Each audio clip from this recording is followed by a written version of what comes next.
Olá, tudo bem? Pastor Bruno novamente com você aqui no nosso canal Pastor Bruno Melo, trazendo para você uma reflexão das nossas atividades, da nossa estrutura de dia a dia, importante para a nossa vivência, né? E hoje eu gostaria de falar um pouco com você sobre a realidade do sentimento de culpa, né, que muitos de nós às vezes temos pelas nossas atitudes, pelas nossas realidades, e isso, olha, o sentimento de culpa pode ser algo que pode trazer uns problemas extremamente complexos ao longo da nossa vida.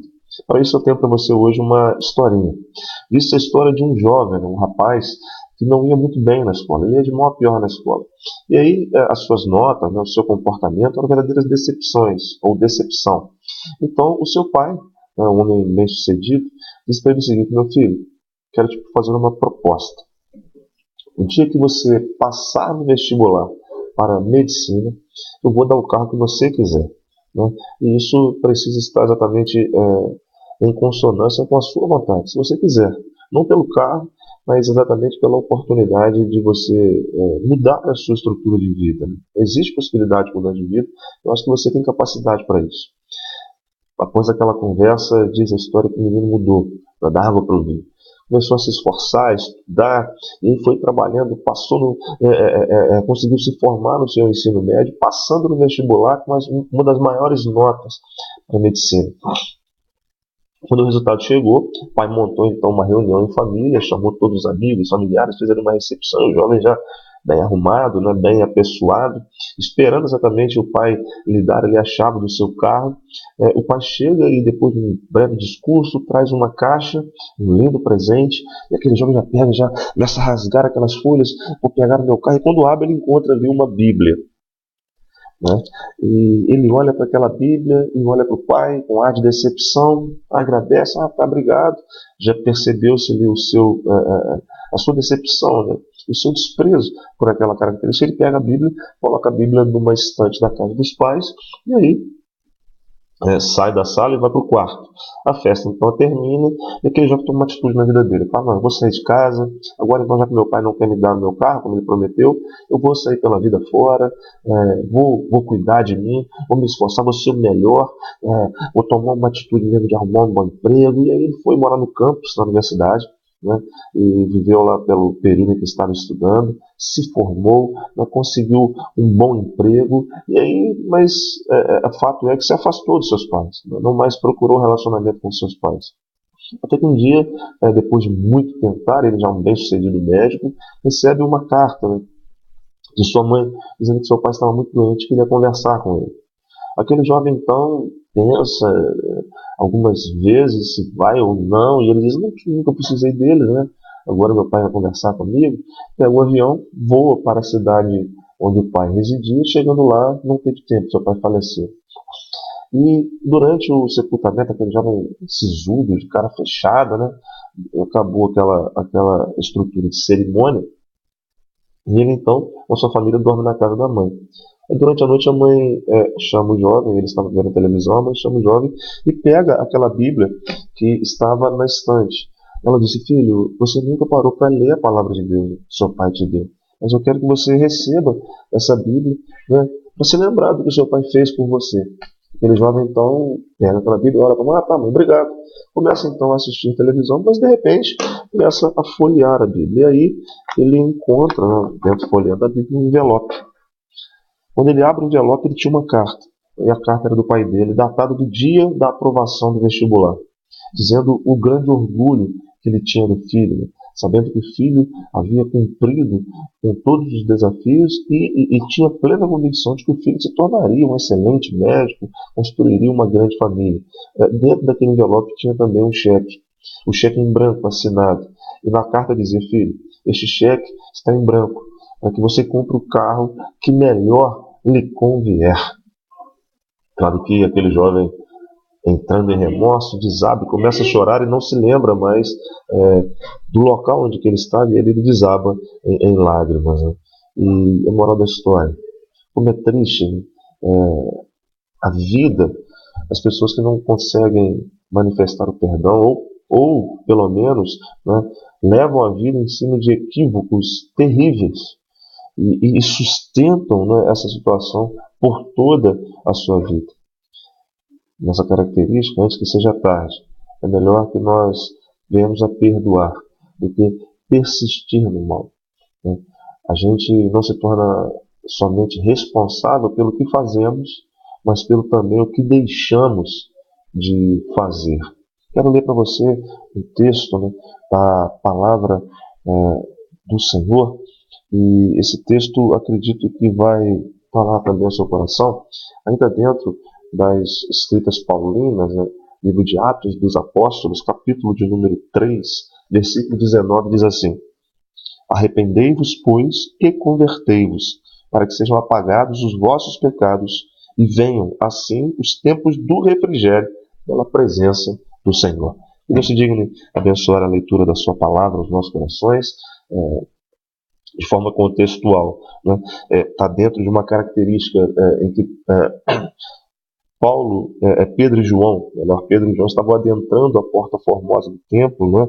E encontraram lá um homem coxo de nascença, e aí aquele homem foi curado. Aquele homem então entra com eles cantando, saltitando no santuário, e Pedro vai dizer exatamente isso: olha, arrependei-vos, pois, e convertei-vos para que sejam apagados os vossos pecados, e venham assim os tempos do refrigério pela presença do Senhor. Palavra poderosa. Muitas das vezes nós somos, como que já dizia William Shakespeare, né, em uma de suas frases, ou de um dos seus pensamentos, às vezes nós somos como pessoas que tomamos veneno e esperamos o outro morrer, ou seja, só fazemos mal para nós mesmos, né? Vivemos com esse amargor, com esse ressentimento, ressentido dentro de nós mesmos. É interessante pensar, inclusive, que na maioria das vezes o ressentimento está dentro de nós mesmos, né? Porque às vezes a pessoa nem sabe mais o porquê me levou a ter mágoa dela. A pessoa às vezes nem consegue entender o que de verdade ela está fazendo de mal na vida daquela pessoa que sofre, né?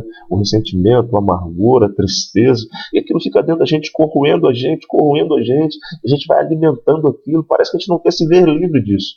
Rapaz, a nossa história foi basicamente assim, né?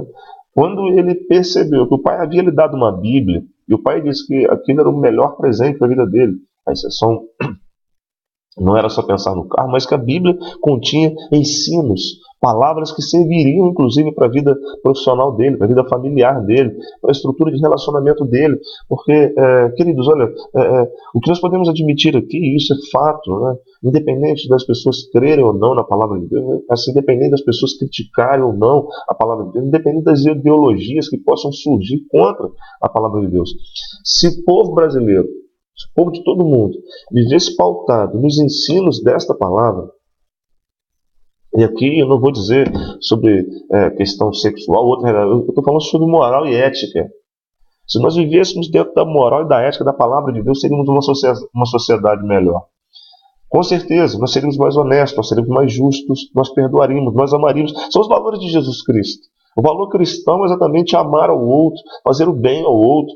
Agora, não concordar com atitudes do outro é direito meu. Agora, eu preciso ser respeitado também nessa posição. O jovem não respeitou, ou pelo menos não buscou tão somente ouvir o pai, né? E aí, mesmo que ele não concordasse, a preferência dele foi se fechar, foi se recolher a sua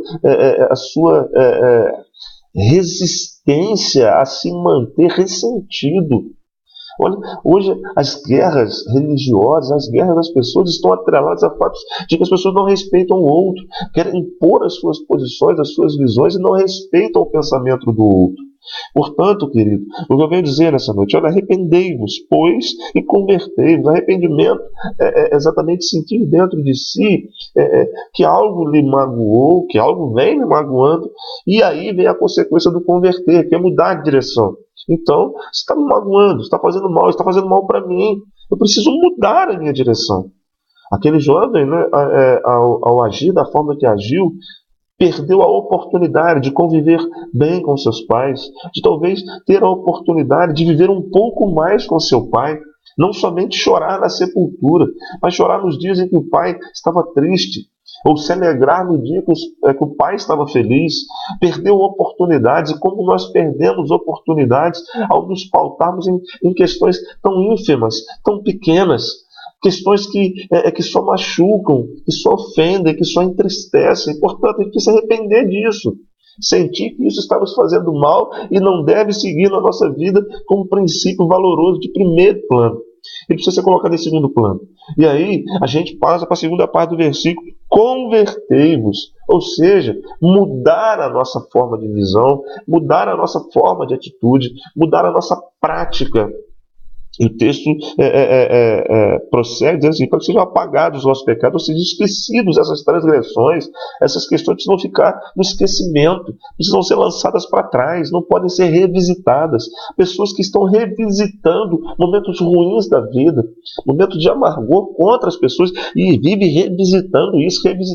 Não, abre mão disso, abandona isso. E ele continua: sejam apagados os vossos pecados, e assim venham os tempos do refrigério pela presença do Senhor. E aí sim, ao deixar de visitar essas questões, ao me arrepender do que está me fazendo mal, ao mudar o meu caminho, os tempos de refrigério. Refrigério é bonança, é alegria, é paz, é força, é vigor, é renascimento da presença do Senhor, do excelso Deus, esse tremendo Salvador que glorifica o seu nome através da vida daqueles que creem. Não estou te convidando aqui para ser membro da minha igreja, da Igreja Batista. Estou te convidando aqui para ser membro de uma igreja evangélico-cristã. O que eu estou convidando você é exatamente a tomar uma atitude de mudança na sua vida a partir desse momento. Você se enquadra nesse valor, está ressentido, está visitando as coisas ruins, não consegue conversar com o pai, com a mãe, com a esposa, com o esposo, com o vizinho. Olha, irmão, arrependa disso, está fazendo mal para você. Você está perdendo exatamente os melhores momentos da sua vida, principalmente da própria família. Se converta disso, ou seja, deixa isso de lado e muda de caminho, para que isso seja apagado, seja lançado no mar do esquecimento. A Bíblia diz, Deus pega seus pecados e lança no mar do esquecimento, onde ninguém visita. E aí vem os tempos de refrigério, tá bom? Vai lá, reconcilia-te, reconcilia-te mesmo. Busca paz, busca unidade, busca comunhão. Viva a alegria que Deus tem para proporcionar a você e a todos que te cercam. Tá bom, meu querido, minha querida, meu amigo, minha amiga? Muito obrigado pelo seu carinho, pela sua paciência e pela oportunidade que você tem de dar de estar chegando até você. Se isso te abençoa, se esse vídeo te abençoa, compartilhe esse vídeo, clica aí no curtir, tá bom? Leva aí o nosso abraço no seu coração. E a gente pode ter certeza, ainda se vê.